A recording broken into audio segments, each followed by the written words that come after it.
अगर आप सबको मेरी ये न्यूज़ स्टोरी पसंद आ रही हो तो अपने भर भर कर लाइक, कमेंट और शेयर कर दे। इसके साथ साथ मेरे चैनल MS नॉवल स्टोरी को सब्सक्राइब जरूर करें। Episode 4 to 7। अपने पिछले जन्म में चाहत यानी कि कयामत ने इस चमकदार लाल जैद को उठाया था। उसे नहीं पता था कि यह असली है या नहीं, लेकिन उसने इसे अपने शौक के कारण रख लिया था। अप्रत्याशित रूप से जैद में जादुई शक्ति थी, जिसके परिणामस्वरूप उसका पुनर्जन्म हुआ। वो चमकीला जैद से एक तेज चमक निकला और वो कयामत के आत्मा में समा गया, जिससे उस जैद की शक्ति के साथ साथ जैद आंखें भी मिली। उसकी जैद आंखों में सब कुछ स्पष्ट हो गया। उस शक्ति के साथ चाहत को दिव्य दृष्टि और तेज स्मरण शक्ति की क्षमता भी मिली। जैद आंखों के उपयोग से शक्ति की हानि होती है, लेकिन इसका उपयोग चोटों और बीमारियों को ठीक करने के लिए किया जा सकता है। जिस व्यक्ति के पास ये शक्ति होती है वह अधिक समय तक जीवित रह सकता है। जैसे जैसे शक्ति बढ़ती है, टेलीपैथिक आंखों का स्थान बड़ा होता जाता है और अधिक चीजों को याद करने में सक्षम होता जाता है। इसलिए चाहत के लिए जैद ढूंढना मुश्किल नहीं था, लेकिन चाहत को बड़ी मात्रा में जैद की जरूरत थी। वह खुद भी सही संख्या की गणना नहीं कर सकती थी। इस प्रकार पत्थर का जुआ ढूंढने की जरूरत को पूरा करने का एकमात्र तरीका था। उसे अपनी जैद आंखों के लिए जैद की शक्ति जमा करने की जरूरत थी। चाहत के पास जैद आंखें होने के कारण वो जुए का खेल जीतना बहुत आसान था। इससे वह अधिक जैद जीत सकती थी और मजबूत शक्ति प्राप्त कर सकती थी। साथ ही वो जुआ खेलकर पैसा भी जीत सकती थी। इसके अलावा अपनी जैद आंखों का उपयोग करके वो अन्य खेलों में भी जीत सकती थी। दिव्य दृष्टि के साथ असफल होना मुश्किल था, लेकिन यह ज्यादा समय तक नहीं चल सकता था क्योंकि कैसीनो के अपने नियम होते थे। जीतने की एक सीमा होती थी। अगर कोई बहुत ज्यादा पैसे जीतता तो उसका नाम ब्लैकलिस्ट में डाल दिया जाता या फिर उसे हुनरमंद घोषित कर दिया जाता। इसलिए अगर पैसा कमाने का कोई और तरीका होता तो चाहत जुआ नहीं खेलती। कैसीनो में जुआ खेल सभी को रातों रात अमीर या गरीब बना सकता है। प्राचीन वस्तुएं भी ऐसा ही कर सकती हैं। अगर आपको गलती से कोई असली पत्थर मिल जाए तो हम तुरंत ही बहुत अमीर हो जाएंगे, नहीं तो हम अपना हर पैसा खो देंगे। चाहत बेटा, क्या तुम ठीक हो? शालिनी जी की घबराई हुई आवाज सुनकर चाहत को तुरंत होश आया। उसने शालिनी जी के चेहरे पर देखा, जो चिंता से भरा था। माँ, आप जाग रही हो?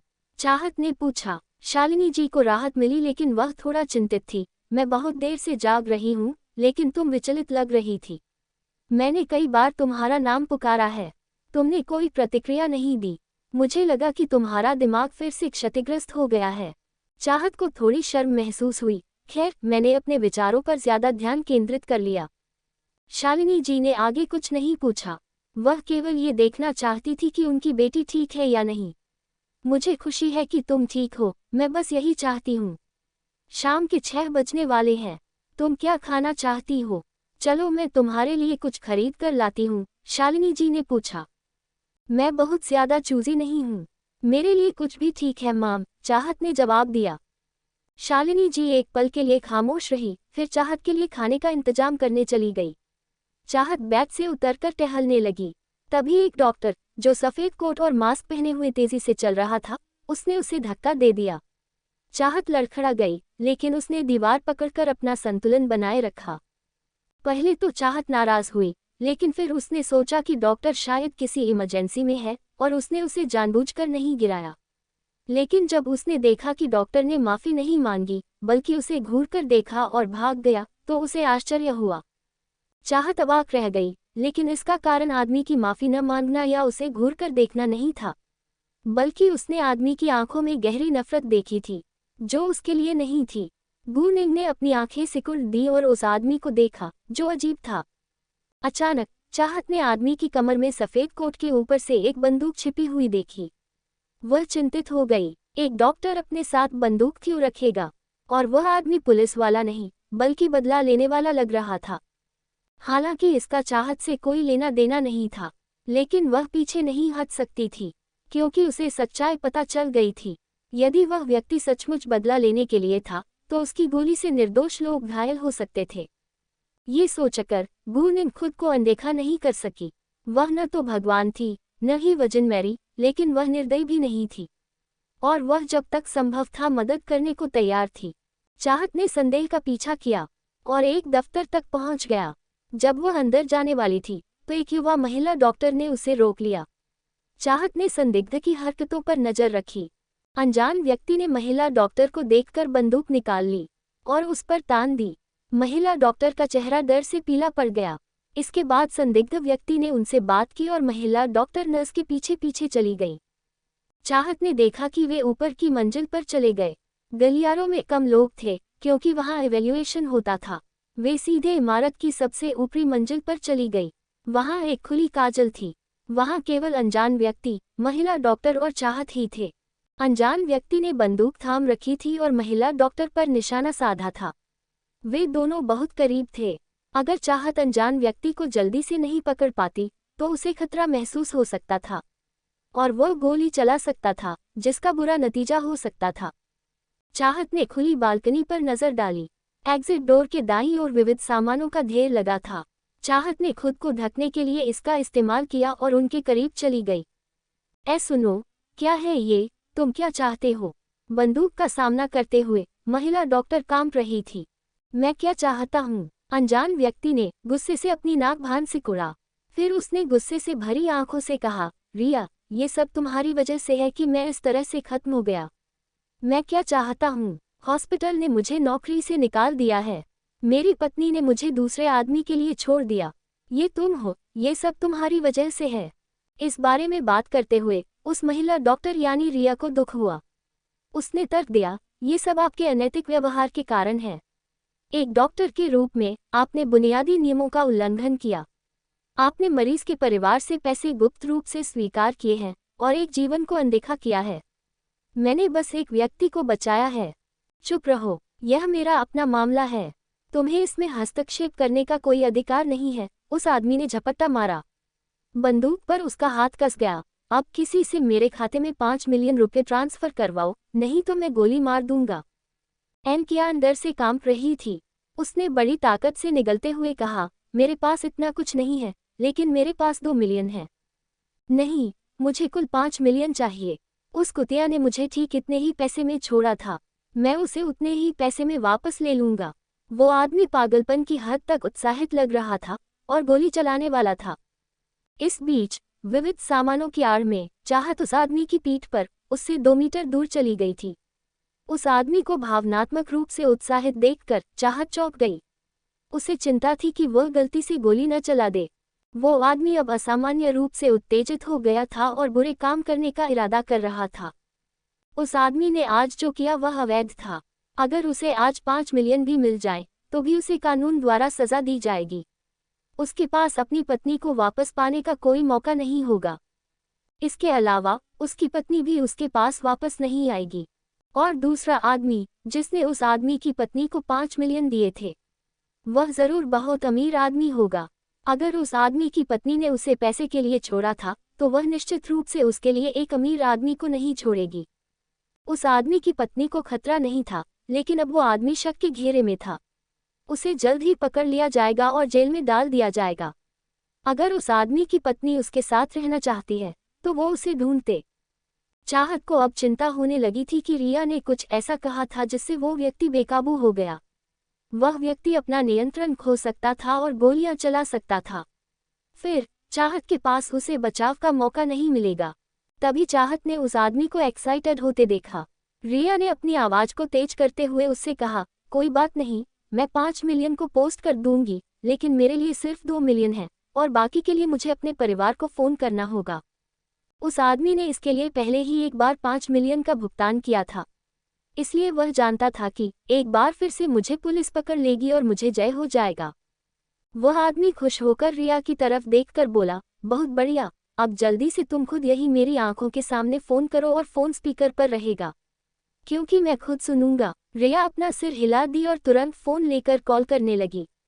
वो आदमी बहुत देर तक बंदूक थामे रहने के कारण थोड़ा थका हुआ लग रहा था। उसने अपना हाथ ढीला कर दिया। ठीक उसी समय चाहत ने अपना मौका पकड़ा। वह तेजी से उस आदमी के पास पहुंची। उस आदमी को चाहत के बारे में कुछ पता नहीं चला, जिस कारण वो सीधे फर्श पर गिरा दिया गया। उसके ढीले हाथ में बंदूक भी बाहर फेंकी गई और कई मीटर दूर जाकर गिरी। ये सब बहुत तेजी से हुआ। रिया को ये पता ही नहीं चला कि उसका फोन जमीन पर गिर गया है। लेकिन अभी अंत नहीं हुआ था। बंदूक के बिना वो आदमी चाहत का सिर्फ एक प्रतिद्वंद्वी था। इससे पहले कि वह वापस लड़ पाता, चाहत ने उस आदमी के कान के पीछे का नस दबा दी, तो वो बेहोश हो गया। शायद वह बाद में जाग जाए, इसलिए चाहत ने एक रस्सी ढूंढी और उसे बांध दिया तथा उसके मुंह को कपड़े से बंद कर दिया। पुलिस को बुलाओ, चाहत ने रिया की ओर देख कहा, जिसे पता नहीं था कि क्या करना है। ओह ठीक है, ठीक है। आखिरकार रिया को होश आया और उसने पाया कि उसका फोन गायब है। वह कुछ देर तक चुपचाप खड़ी रही, फिर उसे पता चला कि उसका फोन जमीन पर पड़ा हुआ है। उसने तुरंत उसे उठा लिया, लेकिन इससे पहले कि उसने घर डायल किया, उसका फोन बज उठा। रिया चौंका दिया। उसने फोन करने वाले का नाम देखा और तुरंत कॉल पिक किया। हाय पापा। रिया, तुम अब कहाँ हो? मैं इनपेशेंट विभाग का खुला खुलासा हूँ। रिया ने तुरंत अपने पिता को बताया कि क्या हुआ था। फिर उसने पूछा, पिताजी, मैंने पुलिस को क्या बुलाया या? चाहत जो सब सुन रही थी उसने अपनी भवें सिकोड़। उसे समझ नहीं आया कि उसने ऐसा क्यों कहा। पुलिस को बुलाने के अलावा वह और क्या करना चाहती थी? क्या ये कैसे संभव है? क्या तुम ठीक हो? रिया के पिता बहुत चिंतित थे। अब उनका दिल गले में उतर आया था। पिताजी, अब मैं ठीक हूँ, उत्तर दिया गया। मेरा इंतजार करो, मैं अभी आता हूँ, और अभी पुलिस को मत बुलाओ, रिया के पिता ने कहा। फिर फोन रख दी। चाहत की सुनने की शक्ति अच्छी थी। उसने साफ सुना था कि रिया के पिता ने क्या कहा था। जब रिया ने अपना फोन खत्म कर दिया तो चाहत ने सच से पूछा, तुम पुलिस को क्यों नहीं बुलाया? क्योंकि अगर मैंने पुलिस को फोन किया तो पूरे हॉस्पिटल का पता चल जाएगा। लोग डर जाएंगे, जो आखिरी चीज है जो मैं देखना चाहता हूँ, रिया ने समझाया। चाहत को लगा कि यह है, इसलिए उसने अपना मुंह बंद कर लिया। रिया ने कहा, लेकिन उस आदमी को निश्चित रूप से पुलिस स्टेशन भेजा जाएगा, निजी तौर पर। मैंने हमारे बीच की बातचीत को पहले ही रिकॉर्ड कर लिया है। बंदूक पर उसके हस्ताक्षर के निशान भी थे, जो इसका सबूत भी है। उद्धरण चिन्ह रिकॉर्ड किया गया। चाहत अब रिया का सम्मान करने लगी थी। इतनी खतरनाक स्थिति के बावजूद भी वह रिकॉर्ड करने में असमर्थ थी। वैसे मेरी जान बचाने के लिए आपका बहुत बहुत अनुभव, रिया ने चाहत को दिल से धन्यवाद कहा। उन्होंने अपने फ्लैट से एक चेक और एक पेन आउट किया, उस पर कुछ लिखा, फिर चाहत को दे दिया। मुझे नहीं पता कि मैं आपको कितना प्रशिक्षित करूं। ये 500,000 रू का चेक है, कृपया इसे ले लें। चाहत ने चेक को घूर कर देखा। वह भौचक्की रह गई। हालांकि उसे अब पैसे की सख्त धुलाई थी, लेकिन वह चेक लेने को तैयार नहीं था। उनका अपना सिद्धांत था, चैरिटेबल। उसने अपनी पहली पैसे पर मदद की थी, इसलिए उसने नहीं मांगा। चाहत ने आपके पैसे की गारंटी से मना कर दिया, पैसों के लिए जान नहीं बचाई, कृपया इसे वापस ले लें। रिया को आश्चर्य हुआ, लेकिन इस बात पर उन्हें कोई संदेह नहीं था कि चाहत ने चेक को इतनी रिकवरी कर दी थी क्योंकि वह इसमें सक्षम नहीं थे, बल्कि उन्हें उस यूनिवर्सिटी की ओर से दयालुता का एहसास हुआ था। चाहत ने उस चेक को लेने से साफ इनकार कर दिया। रिया चाहत को शर्मिंदा नहीं करना चाहती थी, इसलिए उसने चेक वापस ले लिया। लेकिन चाहत ने उसकी जान बचाई थी, इसलिए उसे कुछ न करने में असहजता महसूस हुई।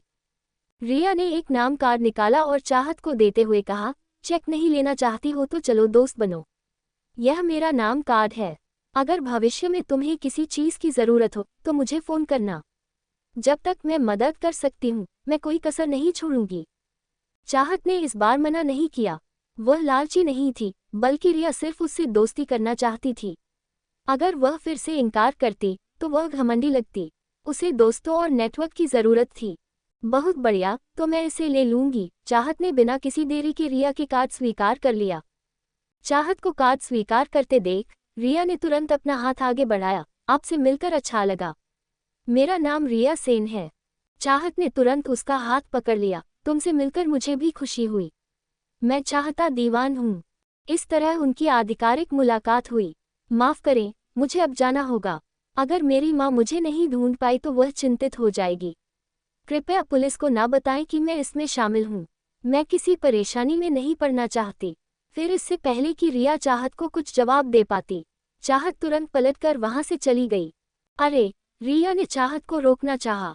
उसे अभी तक उसका फ़ोन नंबर नहीं मिला था, लेकिन चाहत बहुत तेज चल रही थी। जब रिया सीढ़ियों के मेन डोर की ओर भागी तो चाहत पहले ही जा चुकी थी, लेकिन वो आदमी अभी भी वहां था। इसलिए रिया वहां से नहीं जा सकती थी, इसलिए उसने हार मान ली। कुछ मिनट बाद खुली बालकनी में कोई दिखाई दिया। एक अधेड़ उम्र का आदमी था जो सफेद कोट पहने हुए था। वह करीब 50 साल का था और उसके पीछे 2 पुरुष डॉक्टर थे जो करीब 30 साल के थे। रिया बेटा, क्या तुम ठीक हो? अधेड़ उम्र का आदमी जैसे ही रिया के पास आया, उसने चिंता से पूछा। पिताजी, मैं ठीक हूँ, रिया ने जवाब दिया।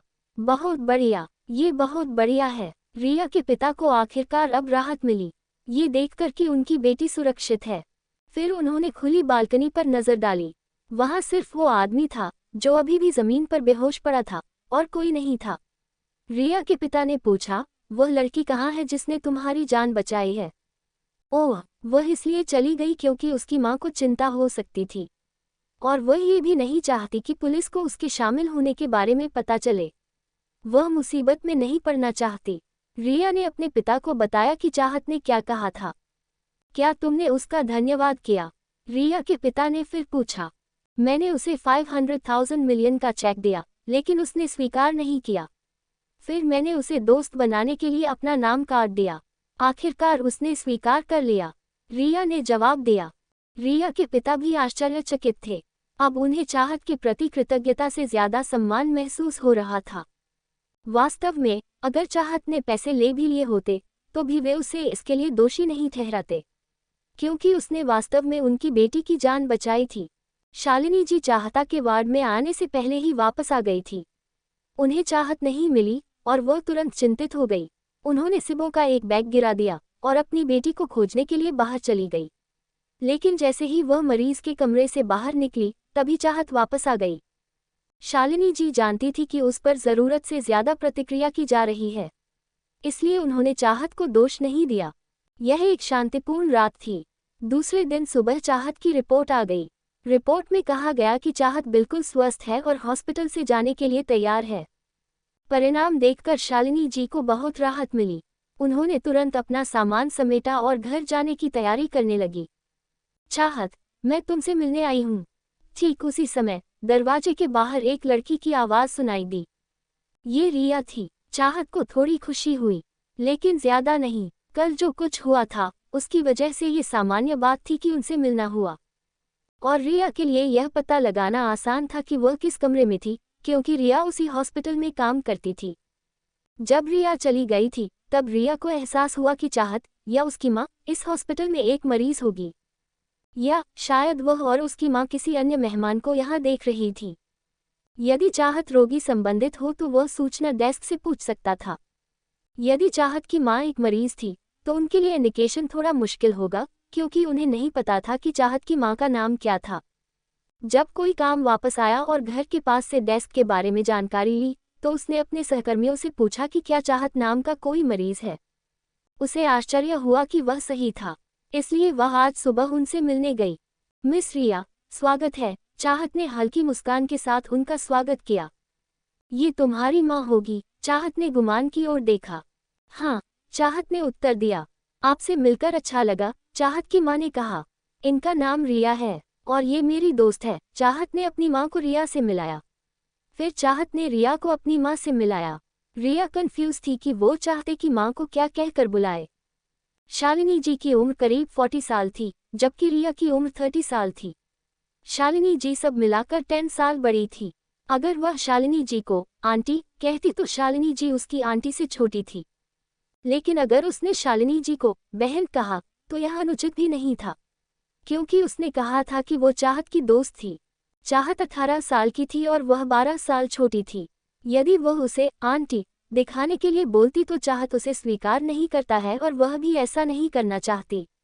देखा जाए तो अब तक रिया की शादी हो जानी चाहिए, पर अब तक उसका कोई बॉयफ्रेंड भी नहीं था, तो वह शादी कैसे कर सकती थी? इसके अलावा वो कुछ और साल अपनी सिंगल लाइफ का मजा लेना चाहती थी। वह इतनी जल्दी किसी से शादी नहीं करना चाहती थी। ठीक है, वह बहुत आगे जा रही थी। हालांकि उसके और चाहत की उम्र में 12 साल का अंतर था, लेकिन उसे ऐसा नहीं लगता था कि चाहत एक किशोरी लड़की है, बल्कि वह उसकी तरह एक परिपक्व महिला है। संभवतः ये अपूर्व बुद्धि थी। आपसे मिलकर अच्छा लगा, मिस रिया। शालिनी जी ने रिया का अभिवादन किया। हालांकि वह हैरान थी कि उनकी बेटी चाहत की एक दोस्त उससे उम्र में बहुत बड़ी क्यों थी। शालिनी जी ने आगे सोचने की जहमत नहीं उठाई। उसने चाहत की दोस्त बनाने की आज़ादी पर कोई रोक नहीं लगाई। वह सिर्फ यही चाहती थी कि चाहत की अपनी पसंद है, ये चाहत के लिए है। आशा है कि वह जल्द ही ठीक हो जाएगी। रिया ने अपना उपहार शालिनी जी को दिया। बहुत बहुत धन्यवाद मिस रिया। मैं नहीं जानती कि इसके लिए मैं आपका कैसे धन्यवाद करूं। शालिनी जी थोड़ी शर्मिंदा हुई, क्योंकि वह जानती थी कि यह उपहार सस्ता नहीं था। लेकिन उसने आखिरकार इसे स्वीकार कर लिया, क्योंकि यह एक दोस्त की ओर से उपहार था। वह इस दयालुता को अस्वीकार नहीं करना चाहती थी। यह कुछ भी नहीं है, रिया ने मुस्कुराते हुए कहा। शालिनी जी ने उस उपहार को बेड के पास रखी मेज पर रख दिया, फिर रिया को एक ग्लास पानी दिया। बहुत बहुत धन्यवाद। रिया ने पानी लिया और विनम्रता से धन्यवाद दिया। चाहत, तुम्हारा शरीर कैसा है? रिया ने पूछा। ओह, अब मैं ठीक हूँ और जाने के लिए तैयार हूँ, चाहत ने जवाब दिया। सचमुच? रिया चाहत के लिए खुश थी। बधाई हो। धन्यवाद, चाहत ने कहा। थोड़ी देर बाद रिया, चाहत और उसकी माँ को हॉस्पिटल से बाहर ले गई। शालिनी जी जानती थी कि रिया इस हॉस्पिटल में काम कर रही है। वह रिया को परेशान नहीं करना चाहती थी, इसलिए उसने असहमति जताई। लेकिन रिया ने जोर दिया, इसलिए शालिनी जी ने उसका प्रस्ताव स्वीकार कर लिया। बाहर जाते समय रिया ने पहले ही उनके लिए टैक्सी बुला ली थी। शालिनी जी रिया के इस काम के लिए उसे पर्याप्त धन्यवाद नहीं दे सकती थी। जहां तक चाहत की बात है, वह सहज थी, लेकिन फिर भी उसने विनम्रता से रिया को धन्यवाद किया। जब चाहत अंततः हॉस्पिटल से बाहर आई, तो उसे बहुत आज़ाद और आरामदायक महसूस हुआ। आधे घंटे के बाद आखिरकार दोनों घर पहुंच गए। चाहत और उसकी माँ पुराने शहर की एक पुरानी गली में रहती थी। ये बहुत पुरानी थी और जल्दी ही खत्म होने वाली थी, इसलिए चाहत और उसकी माँ यहाँ अधिक समय तक नहीं रहेंगी। ये घर चाहत के दादा दादी की संपत्ति थी। जब 10 साल पहले उसके दादाजी का निधन हो गया था, तो उसकी दादी अपने सबसे बड़े चाचा के साथ रहने चली गई थी और यह घर चाहत और उसकी माँ का घर बन गया। लेकिन उन्हें किराया तो देना ही था। चूंकि वे परिवार के सदस्य थे, इसलिए चाहत और उसकी माँ को केवल किराए का आधा हिस्सा देना था। ये पुराने शहर का एक पुराना इलाका था, जहाँ पुरानी सुविधाएं थीं, इसलिए किराया अधिक नहीं था। घर में 2 मंजिलें थीं। हर मंजिल करीब 40 वर्ग मीटर की थी। पहली मंजिल पर लिविंग रूम, रसोई और बाथरूम था और दूसरी मंजिल पर 3 कमरे थे। अतीत में, जब दीवान परिवार एक साथ रहता था, चाहत के नाना नानी एक कमरे में रहते थे, उसके सबसे बड़े मामा राकेश जी और तीसरे मामा प्रकाश जी दूसरे कमरे में रहते थे, जबकि तीसरा कमरा चाहत और शालिनी जी साथ में रहते थे। ये बहुत भीड़भाड़ वाला था। फिर राकेश जी अमीर हो गया और उन्होंने एक और घर खरीद लिया। राकेश जी को अपनी कंपनी द्वारा बांटकर घर में एक अच्छी नौकरी मिल गई थी। दीवान परिवार ने उसके बाद बेहतर जीवन जिया, लेकिन इस पुराने घर में केवल कुछ बुनियादी फर्नीचर ही बचा था, कोई घरेलू उपकरण नहीं था। चाहत को यह जानकर आश्चर्य हुआ कि उसका परिवार बहुत गरीब था। कयामत ने अपने पिछले जन्म में कभी भी इतना दयनीय जीवन नहीं जिया था। सौभाग्य से चाहत निराश नहीं हुई, बल्कि संतुष्ट थी, क्योंकि उसे अपनी माँ से गहरा प्यार मिला था। वह जल्द से जल्द पैसा कमाना चाहती थी, ताकि शालिनी जी एक समृद्ध जीवन जी सके। चाहत ने पैसे कमाने के बाद सबसे पहले एक बड़ा घर खरीदना चाहा, फिर शालिनी जी के लिए कुछ अच्छे कपड़े और महंगे स्किनकेयर प्रोडक्ट खरीदना चाहा। वह चाहती थी कि उसकी माँ अपने जीवन का आनंद ले। शालिनी जी असल में कोई बुढ़िया महिला नहीं थी, वह केवल 40 साल की थी। वह अपने जीवन के बाकी समय में बहुत कुछ कर सकती थी। 18 साल तक शालिनी जी ब्रह्मचर्य थी। शालिनी जी वास्तव में सुंदर थी और उसके कई प्रशंसक थे, लेकिन वह नहीं चाहती थी कि चाहत कभी अकेला महसूस करे, इसलिए उन्होंने शादी करने के लिए कभी सहमति नहीं दी। चाहत अब बड़ी हो गई थी, इसलिए शायद अब उसकी माँ के लिए अपनी खुशी की तलाश करने का समय आ गया है। इसलिए चाहत ने भविष्य में अपनी माँ के लिए एक अच्छा आदमी बनने का मन बना लिया। जहाँ तक चाहत के बायोलॉजिकल पिता की बात है, शालिनी जी ने कभी उनके बारे में बात नहीं की। यहाँ तक कि उनके रिश्तेदारों को भी नहीं पता था कि वह कौन थे। चाहत को बस इतना पता था कि उसकी माँ 19 साल की उम्र में गर्भवती हो गई थी। शालिनी जी कॉलेज में प्रथम वर्ष के उद्घाटन समारोह के दूसरे वर्ष के रूप में था। फिर उसने स्कूल छोड़ दिया और घर चला गया। उस समय दीवान परिवार के सभी लोग इस बात से हैरान थे। उनकी कल्पना यह थी कि उनके परिवार की सबसे बड़ी लड़की इतना बुरा काम कर सकती है। यह उनके लिए बहुत सारे विकल्प थे। वे सभी शालिनी जी से बच्चे के अबॉर्शन के लिए सहमत हो गए। शालिनी जी अपने बच्चे को गिराने के लिए तैयार नहीं था। अपने बच्चे को रखने के लिए शालिनी जी ने परिवार छोड़ दिया और अकेले ही बाहर काम करने लगी। ये एक कठिन समय था। शालिनी जी को गर्भावस्था के कारण कोई नौकरी नहीं मिली और चाहत ने उसकी देखभाल की थी। चाहत के नाना जी उस समय जीवित थे और वह हमेशा सबसे छोटी बेटी शालिनी जी से प्यार करते थे, इसलिए वह अंत में शालिनी जी को घर ले आए थे। जब चाहत के नाना जी जीवित थे, उस दौरान चाहत अपने नाना जी की देखभाल में थे, जबकि शालिनी ने नौकरी के लिए कड़ी मेहनत की थी। शालिनी जी अपने माता पिता के घर में रहता था, इसलिए उसकी आय का उपयोग पूरे घर में हमेशा होता रहा। 10 साल पहले चाहत के नाना जी का निधन हो गया था। उनकी नानी अपने सबसे बड़े मामा राकेश जी के साथ वहीं रहने लगी। चाहत, पहले मैं कपड़े धो दूंगी, शालिनी जी ने कहा। माँ, आप खाना बना लीजिए और मुझे कपड़े धोने का सामान दे दीजिए। चाहत को अपनी माँ पर तरस आ रहा था, जो दुबली पतली थी और हमेशा उसे पिछले जन्म की अपनी माँ की याद दिलाती थी। उसके लिए वह कुछ करना चाहती थी। नहीं, तुम आराम करो, शालिनी जी ने तुरंत कहा। मैं अब ठीक हूँ, चाहत ने तर्क दिया। मैंने कहा नहीं, शालिनी जी झूठी नाराजगी के साथ कहा। ठीक है, चाहत अपनी माँ के सामने हार मान ली। आधे घंटे बाद भोजन तैयार हो गया।